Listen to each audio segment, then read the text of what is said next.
Sega.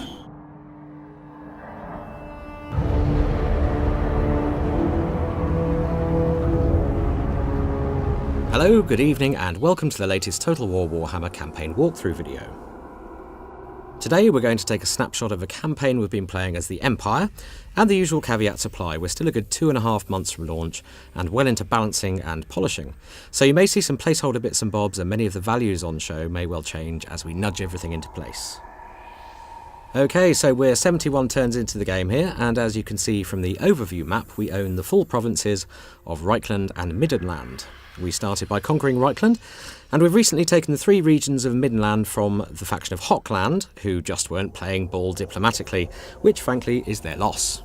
In terms of our immediate neighbours, we can see that Bretonnia has been rather badly ganged up on and pretty much taken out of the picture. The vampire faction of Mousillon has emerged the strongest here, while Bordelot is very much in the game still, as are our dwarfen chums of Carrack-Norn. Wissenland rules to the east, and beyond them the vampire factions who are breaking out of the Sylvanian provinces towards us. Looking at the diplomatic status overlay, we're feeling relatively secure at the moment. All factions marked blue are our allies, testament to some good treaty making on our part early on. Just north you can see the Skulltakers, a roving tribe of savage orcs who tore into our territory some turns earlier, but we managed to send them packing. So with friends around us, but vampire enemies in the mix too, there's all to play for. Guarding our northernmost point of expansion and providing much-needed public order to the newly conquered and therefore unstable province of Middenland is Emperor Karl Franz himself.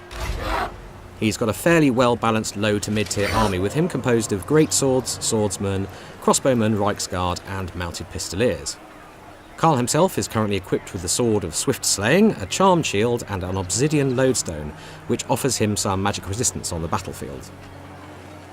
Skills-wise, we've been focusing largely on improving his combat abilities, making him an all-round better warrior, and we've unlocked his early mounts. So let's upgrade his Pegasus for a tasty buff to its charge bonus. Otherwise, the only other skill we've given him is in his campaign tree, which helps his army to march further on the campaign map each turn. We've yet to tackle his quest chains and earn his epic gear, but we'll definitely be making time for those soon, as the buffs on them, as you can see, are pretty major. Now, each race has its own set of campaign mechanics, and something that's unique to the Empire is its offices, which we can see here on the officers panel. Lords and Legendary Lords are the only character types who can be assigned to these roles, and the only character who can be promoted to the office of Emperor is, of course, Karl Franz, for fairly obvious reasons. Other lords can be assigned when they reach the level requirements as well, so let's assign Felix von Rauken to the office of Treasurer.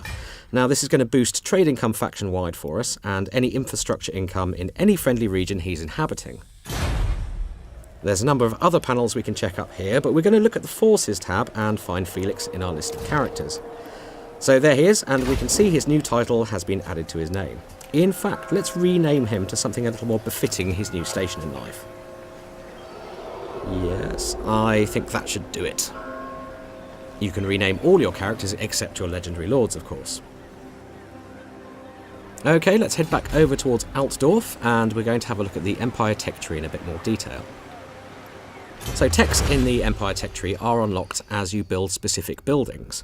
So once you've built a rally field, for example, it offers buffs to our core infantry, as does the barracks. The blacksmith improves weapon and armour upgrades for various units, so let's go ahead and crack on with researching improved light cav armour. Now, Altdorf is your starting city as the Empire and the provincial capital, but it's the only city that you do start with. And to be honest, your first turns are probably going to be spent building up your forces and looking to expand and capture the entirety of Reikland. I think we had all these settlements under control by around turn 20, and much of our focus since then has been on improving our infrastructure to unlock better units and boost our income.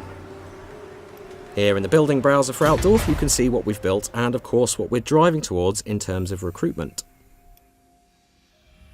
Income is derived from our capital city, various cash generating buildings in outer settlements, plus any exploitable resources in the region.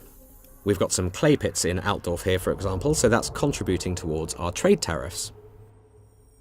And if we examine Grunberg here, we can see that certain chains are limited by the maximum size of the settlement. And with pastures in this region, we can use cattle to bring some good growth and replenishment benefits to the province.